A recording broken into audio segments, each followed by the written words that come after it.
अंबाला की अनाज मंडी में आज किसान आंदोलन में मारे गए युवा किसान शुभकरण को श्रद्धांजलि देने के लिए श्रद्धांजलि समागम रखा गया, जिसमें हजारों की संख्या में पंजाब, हरियाणा और राजस्थान सहित कई राज्यों के किसान पहुंचे और शुभकरण को श्रद्धांजलि दी।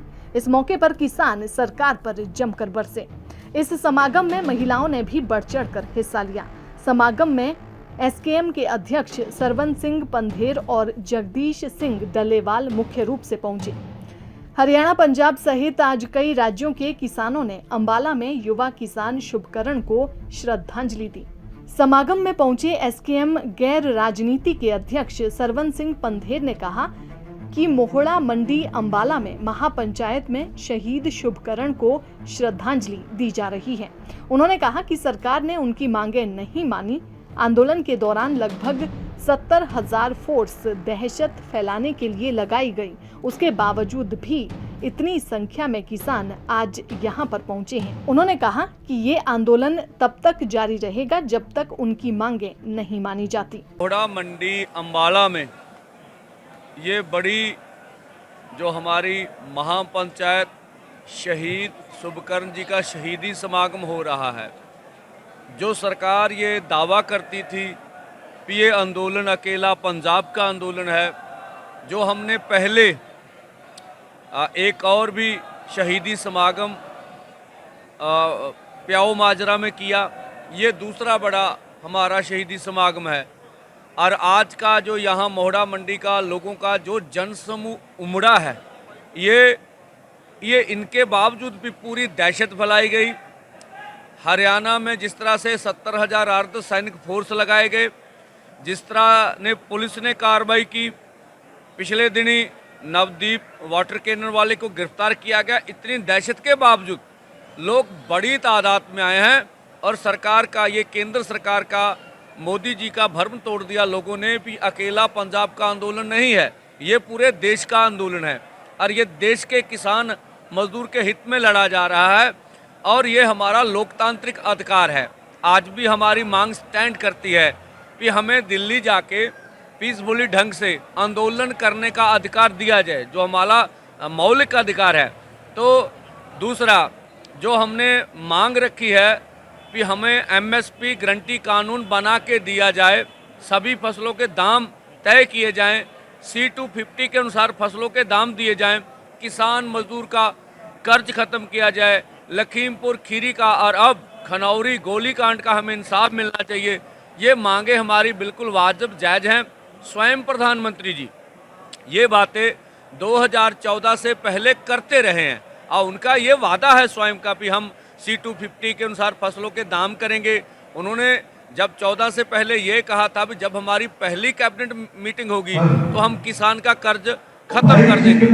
तो ये सब उनके ऐलान थे जो पहले उन्होंने किए, तो वही मांगे हैं हमारी। और आज हरियाणा के लोगों का धन्यवाद भी करेंगे शुरुआत में भी, जिस तरह से उमड़ के आए हैं, इतने डर के बावजूद आए, ये बहुत बड़ी बात है। अगला कदम क्या रहेगा? हाँ देखिए, पूरे देश भर में हम लोग शहीदी समागम करवाएंगे। कलश यात्रा पूरे देश भर में चलेगी, महापंचायतें ये सब होगा और आगे आने वाला जो अगली रणनीति होगी, मोर्चा इसी तरह चलते रहेगा जब तक सरकार हमारी मांगे नहीं मानती। और पहली दफ़ा होगा, ये भी रणनीति का एक हिस्सा है कि देश में नया प्रधानमंत्री चुना जाएगा, नई सरकार आएगी, हम किसान मजदूर का एजेंडा तय करवाएंगे। चाहे विपक्ष वाले हों चाहे सरकार वाले हों, सबको हमारे बारे में बोलना पड़ रहा है, विरोध में बोले। तो ये हमारे लिए बहुत बड़ी प्राप्ति है। इस बार जो भाजपा गठजोड़ का विरोध होगा, गांव में हम कहेंगे सब इकट्ठे होकर पीसफुली, जो भी भाजपा के लीडर उनको सवाल कीजिए कि हमारे शहीद शुभकरण सिंह को क्यों शहीद किया गया, हमारे रास्ते क्यों रोके गए, तो अन्य जो मांगों के ऊपर सवाल जवाब होंगे। ये इसकी रणनीति आने वाले समय में आपको बताएंगे, आपके सामने आ जाएगा। बॉर्डर जो हमारी ओर से रास्ता बिल्कुल नहीं बंद, आज सरकार खोल ले, हम तो कहते हैं आज राहत कर दीजिए, रास्ता खोल दीजिए, ये सरकार निर्णय लेगी।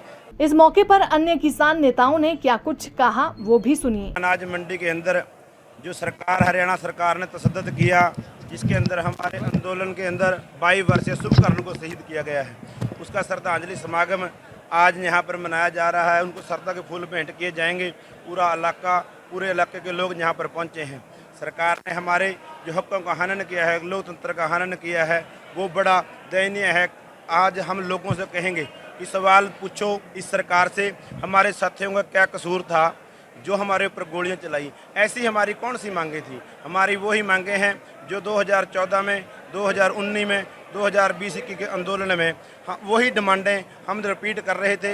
इन्होंने जो हमारे साथ वादे किए थे वो पूरे ना करने के कारण किसानों ने आंदोलन किया और एवज में गोलियां चलाई गई। 400 से ऊपर साथियों को जहां घायल किया गया, एक साथी की गोली कर हत्या की गई और बोरी में डालकर किसानों को कूटा गया और उसको इलाज के लिए भी हाई कोर्ट से ऑर्डर लेकर आना पड़ा, उसे पीजीआई ले जाने के लिए।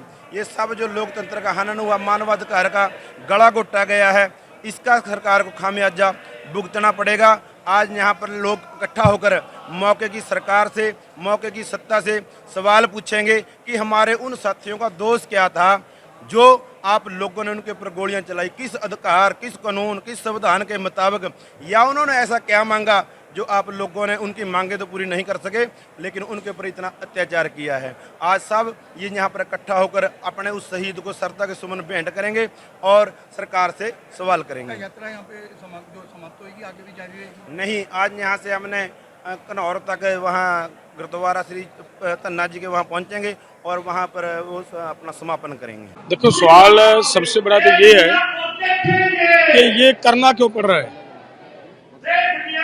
हम अपनी राजधानी की तरफ जा रहे हैं, किसानों के साथ सरकार के किए हुए वायदों को सरकार को याद दिलाने के लिए, और सरकार हमारे से गोलियों के साथ हमारे लोगों का स्वागत करती है, लोगों के साथ निपटती है, किस तरीके से बैरिकेडिंग की गई, और उसी की वजह से हमारे इन युवाओं को शहादतें देनी पड़ी। हमारा नौजवान शहीद हुआ और उसी की वजह से आज पूरे देश के अंदर उनको लोग याद कर रहे हैं, उनकी याद में सभाएं की जा रही हैं, यात्राएं की जा रही हैं। उसी में से आज एक यात्रा यहाँ पे हुई है जो, और उसका आज समापन यहाँ हुआ है। किसान पंचायत यहाँ आई है। जो मैं देख रहा हूँ हरियाणा के अंदर जिस तरीके का माहौल बना रखा था सरकार ने, वो बहका माहौल हरियाणा के लोगों ने आज तोड़ा है और बड़ी संख्या में यहाँ पे आए हैं। और ये आने वाले दिनों में यही जो भीड़ जुट रही है लोगों की, ये बहुत बड़े आंदोलन के रूप में बदलेगी, आपने देखना, और आंदोलन सक्सेस होगा। जो आज का यहाँ का प्रोग्राम है, मुझे लग रहा है पूरी तरह मतलब सफल है, सक्सेस है। गिरफ्तारियां शुरू कर दी हैं, बाड़ा पुलिस ने। देखिए, सरकार गिरफ्तारियां की जो बात आती है, ये सरकार का स्पष्ट चेहरा नजर आ रहा है कि हमारे प्रधानमंत्री जी अगर बाहर किसी भी देश के अंदर कहीं पे भी जाकर बोलते हैं तो इस बात का नारा लगाते हैं कि वर्ल्ड का सबसे बड़ा लोकतंत्र भारत है। अगर लोकतंत्र ये है कि लोगों को अपनी आवाज भी नहीं उठानी दी जाएगी, लोगों को अपने हकों के लिए बोलना भी नहीं दिया जाएगा, अगर ऐसा है तो फिर तो लोकतंत्र नहीं है, फिर तो ये डिक्टेटरशिप है। सो इस तरीके से लोगों को जेल में बंद करना अति निंदनीय है। और मैं निंदनीय नहीं कहूँगा, सरकार को इस बात से सबक लेना चाहिए कि कभी भी जेलों में बंद करके लाठियों से या गोलियों से आंदोलन दबते नहीं। आंदोलन जिस बात के लिए लड़ाई लड़ रहा है, लोग लड़ते हैं, उसको पूरा करवाना लोगों का लक्ष्य होता है। वो किए बगैर लोग पीछे नहीं हटेंगे। पहले हमारा इतिहास है, काले पानिया की जेल झेली है हमने वो, लेकिन दुखद बात ये है कि उस समय जैसा हुआ करता था, अंग्रेजों के साथ लोग लड़े, लेकिन जो अपराध किया जाता था वही उसके ऊपर धाराएं लगाई जाती थी। आज ये जो अपनी मनमर्जी की धाराएं, लोगों का करैक्टर का हनन करना, चरित्र हनन करना, ऐसी धाराएं लगाई जाती हैं, तो ये मुझे लग रहा है देश के लिए पूरी शर्म की बात है ऐसी कार्रवाइयां करना। लेकिन आंदोलन इसी तरह जारी रहेगा। दैनिक सवेरा के लिए अंबाला से कृष्ण बाली की रिपोर्ट।